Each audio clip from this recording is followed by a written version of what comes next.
Hi everyone. Our topic today is the heterogeneity of deaf and hard of hearing language experiences of ASL users in the United States. Structuralist approaches to sign language linguistics and psycholinguistics make use of the native signer construct. Native signer definitions are inconsistent, but they typically include at least one deaf parent and early age of acquisition of a sign language.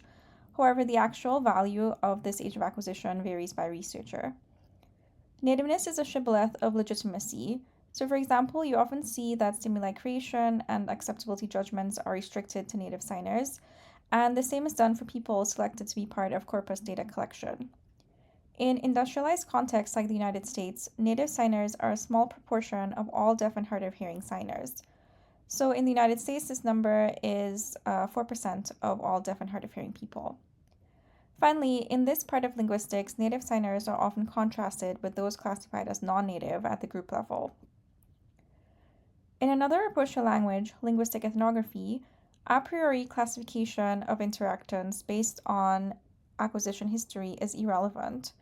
Linguistic ethnographers analyze how interactions unfold, the role of language attitudes and ideologies in linguistic practices, and they document the social, historical, cultural, and immediate interactional contexts that contribute to mutual understanding.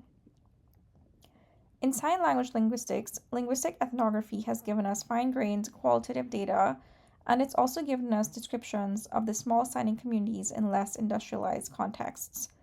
This type of data has been able to show us the variable use of semiotic resources from multiple sources, including spoken and sign languages, gesture, pictures, and any other resources that are immediately available.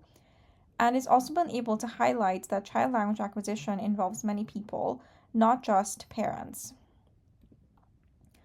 In this presentation, we will show that signers classified as native pattern with those classified as non-native.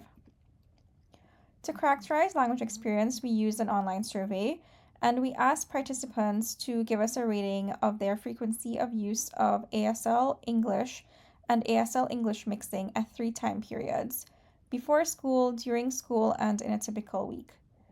We asked about ASL English and ASL English mixing to center heterogeneity in language experience, and because this fine-grained interactional research that's been done in linguistic ethnography has documented mixing of linguistic resources. Okay, so this here is an overview of what we did with this language experience information. So we asked 27 questions. We used principal components analysis to compress these questions into 5 variables, which are listed here. So for example, one of them is experience producing and being exposed to written English. So each participant, instead of being characterized by 27 questions, became characterized by 5 principal component scores.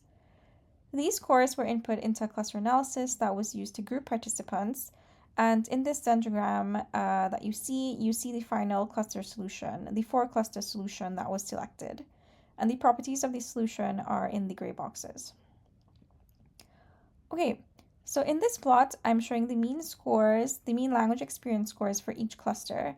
I'm not showing the absolute values because they're not really interpretable, and it's more important to me that we focus on the patterns of language experience.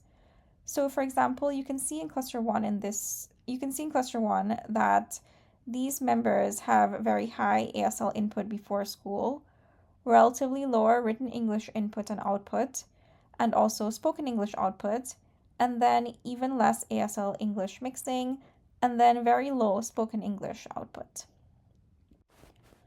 Okay, so getting to how we classify native signers in this study. So we asked if participants grew up with deaf family or not, and we asked specifically about deaf family because ethnographic research has shown that language acquisition involves people other than parents, so siblings or aunts and uncles, for example. And I also used 3 age of acquisition cutoffs, so I used 3, 5, and 8. Okay, so what you're looking at here are the 3 characterizations of native versus non-native that we used. And these 3 characterizations, they differ in their age of acquisition. So we have age of acquisition by 3, 5, and 8.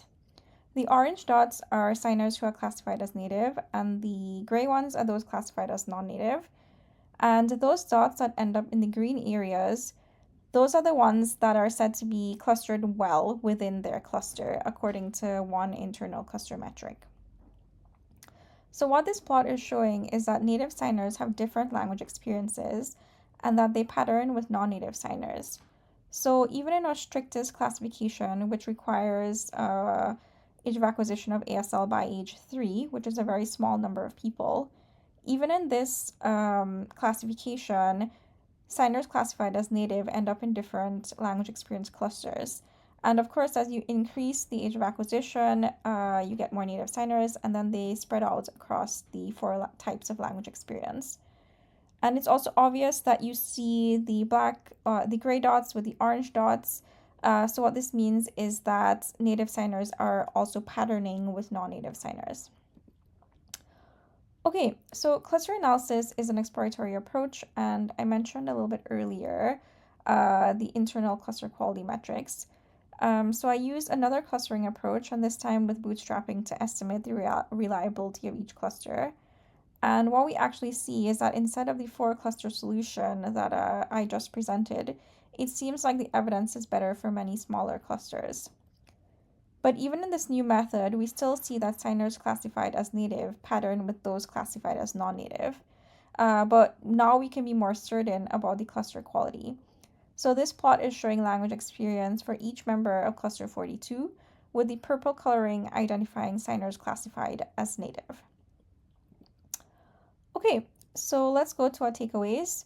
By designing survey questions using insights from linguistic ethnography of signing communities in less industrialized contexts, we're able to show that signers in the United States that could be classified as native pattern with those classified as non-native in terms of language experience.